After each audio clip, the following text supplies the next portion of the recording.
Hello everyone, this is Elder Hope. How are you doing? Look, I know. My face haven't been on here, haven't been posting very much lately, but things are going on in the background. So not hopefully, I know in 2026 I'll be about business and getting some things done. Let me start over. I'm Hope, Elder Hope, and with Great Expectation Ministry, the ministry that God gave me. And I am under the New Faith Ministry jurisdiction where Apostle and Doctors Frederick and Chandra Hardage, they ordained me.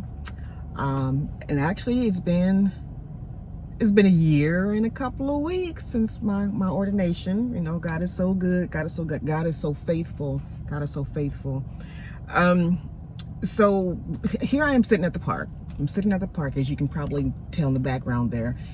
And I got a word. So what I'm going to do is share that word with you. Let me share the word with you. But I was saying before though, I got some things going on in the background, and a lot going on in the background actually, that I will be able to share with you. So don't worry about all of that, because I will be sharing that with you. I am helping out, a couple of different churches in different areas.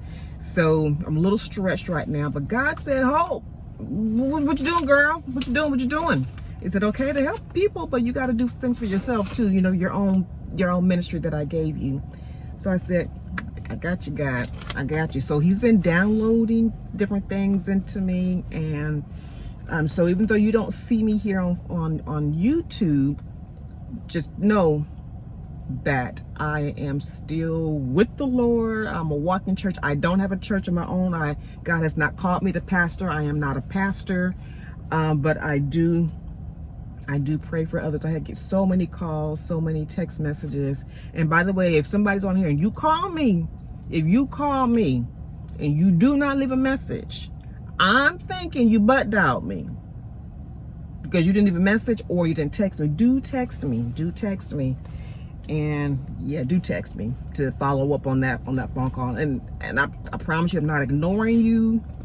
But if I don't respond, more than likely I just didn't see it.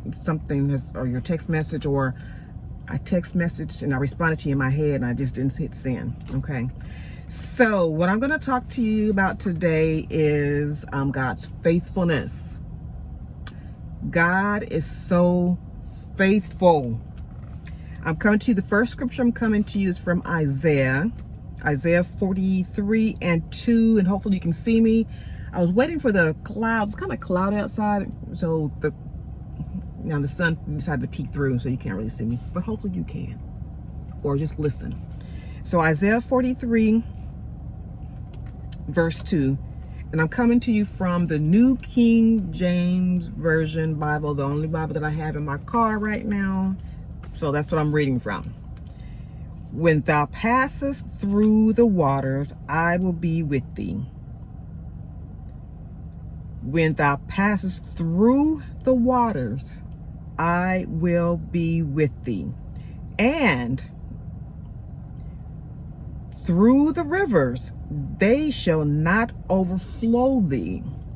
When thou walkest through, it says, when thou walkest through the fire, thou shalt not be burned, neither shall the flame kindle upon thee.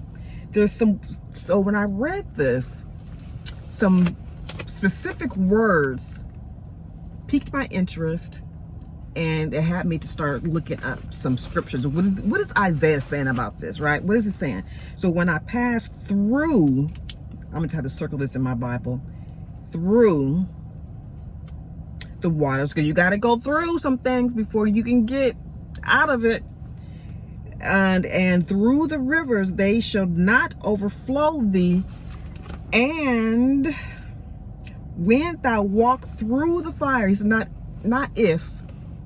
So no, we go through hard times. We're going to face some hard times regardless, right? There's not going to be when, but it's going to be It's not going to be if, I should say. It's going to be when. So Isaiah is saying in here, when thou walk through the fire, thou shalt not be burned. But it goes on to say, neither shall the flame kindle upon thee. So you're not gonna see smell no smoke on you, right? So what Isaiah's saying to the Israelites is that he's reminding them that, first of all, they're not going to be alone. And when they go through these circumstances, when they go through these situations, when they're going through, God is so faithful that he is going to be with them. He's just showing them what happened in the past. What happened in the past? What happened in the past? They had to go through the Red Sea, right? They had to go through. They couldn't go around it. They couldn't go over it. They couldn't go under it. They had to go through the Red Sea. Now, how faithful is it? So that happened, what, hundreds of years when Isaiah wrote this. That happened hundreds of years that they were in slavery. God empowered Moses. God empowered Moses to help the Israelites to escape from the Egyptians. So can you imagine yourself? You escape from your captivity, being in captivity. You get to where you're trying to go, but you hit a wall. You're driving, you keep driving, and you get to a body of water. So the Israelites got to the Red Sea. They couldn't see their way around it. They're probably, I know they were scared. They're thinking, oh my God, we should have just stayed back in Egypt. Here are the Pharaoh and his army are coming after us to take us back. And then the hardship is going to be even worse, 10 times worse than it probably was. I'm just paraphrasing. I'm just thinking about how I would feel if I were them. Things are going to be a lot worse because we got caught.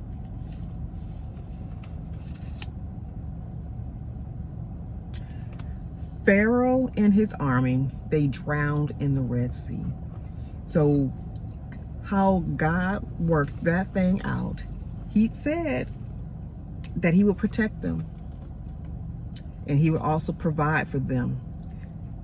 Isaiah is just continuing to let the Israelites know, even back then, our ancestors, even back then, God provided. He provided a way of escape. He provided a way for the Israelites to go through the Red Sea. It parted. And the same thing for us. We may feel like, where our back is up against the wall, the things are just happening to us. We feel captive. For whatever reason, whatever your reason why you feel captive, but God has already made a way of escape. Nothing comes by surprise with God. Nothing whatsoever. So the second part, oh, by the way, you can read about the Red Sea in Exodus 14. So the second part of the scripture, and through the rivers they shall not overflow thee. God dried up the Jordan River so the Israelites could cross over when they had the ark of the Lord. And they even set up a memorial for so all generations could remember God's faithfulness. So that's coming from Joshua 3:14-7. I'm going to read that quickly. Joshua 3:14-17. And it came to pass, when the people removed from their tents to pass over Jordan, and the priests bearing the ark of the covenant before the people, and as they that bear the ark were come unto Jordan, and the feet of the priests that bear the ark were dipped in the brim of the water, for the Jordan overflowed all his banks all the time of harvest, that the waters which came down from above stood and rose up upon a heap very far from the city Adam, that is beside Zaratan. And those that came down toward the sea of the plain, even the salt sea failed. and were cut off, and the people passed over right against Jericho.